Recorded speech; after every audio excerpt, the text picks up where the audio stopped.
U.S. must reject China's latest maritime power grab. Commentary. On June 11, Beijing designated the Taiwan Strait and several areas around Taiwan, a segment of internal waters under international law, to be coastal waters. This represents an expansive maritime power grab that cannot be ignored.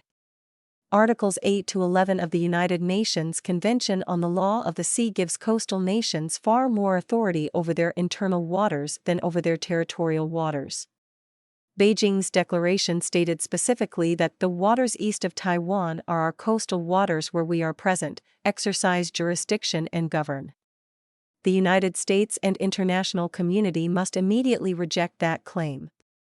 Otherwise, Beijing will interpret the silence as tacit acceptance. UNCLOS defines internal waters as those on the landward side of the geographic baseline that marks start of a coastal state's territorial waters 12 nautical mile limit.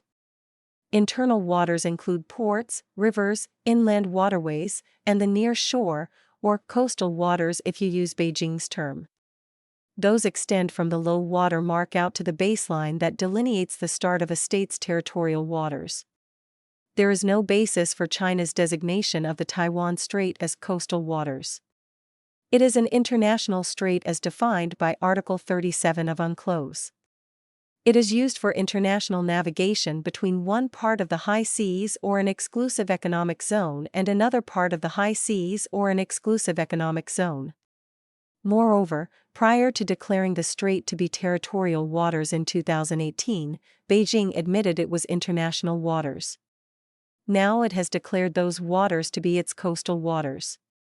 UNCLOS Article 38 very clearly states that in straits used for international travel, all ships and aircraft enjoy the right of passage and shall not be impeded.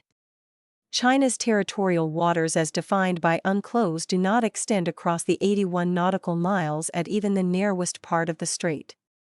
That is why Beijing's latest maritime territory declaration is so serious.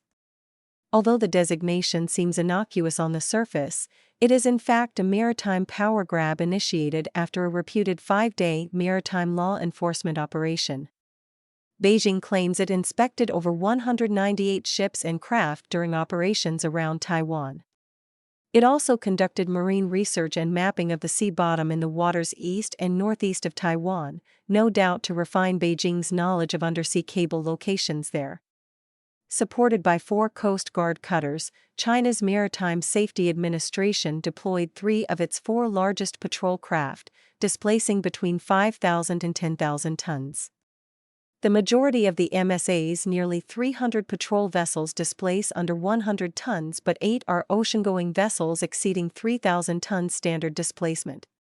More importantly, as with all Chinese maritime forces, its strength is growing. Established on November 11, 1998, the MSA is a civilian law enforcement organization under the Ministry of Transportation. It enforces environmental and marine safety regulations, and is responsible for maritime law enforcement, accident investigations, port security, and search and rescue operations within China's inland and coastal waters. It is also responsible for issuing notices to airmen and mariners that warn aircraft and shipping of safety issues, including military activities, within a designated geographic area and time frame. The MSA has become increasingly visible over the last 4 years for its involvement in intimidation operations against Taiwan, intercepting and challenging, but not boarding, Taiwan's ferries and other craft entering Taipei's islands off the Chinese coast. The June MSA deployment marked a significant expansion of its operations and authority.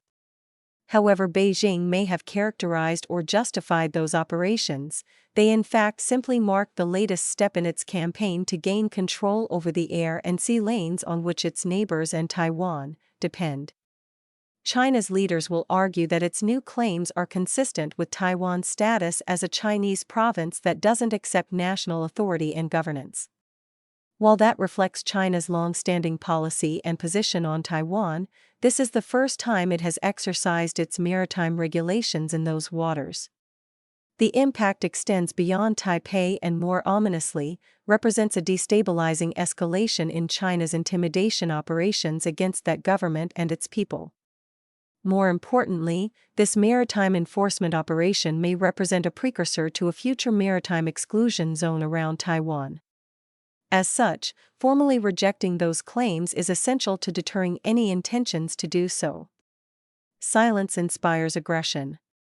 For example, America's failure to even protest China's seizure or isolation of several South China Sea islands and reefs emboldened Beijing to cement its control over those illegally occupied territories by constructing garrisons on them.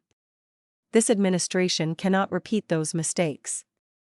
Deterring aggression is far less costly than responding to an act of war committed by an aggressor confident of further inaction.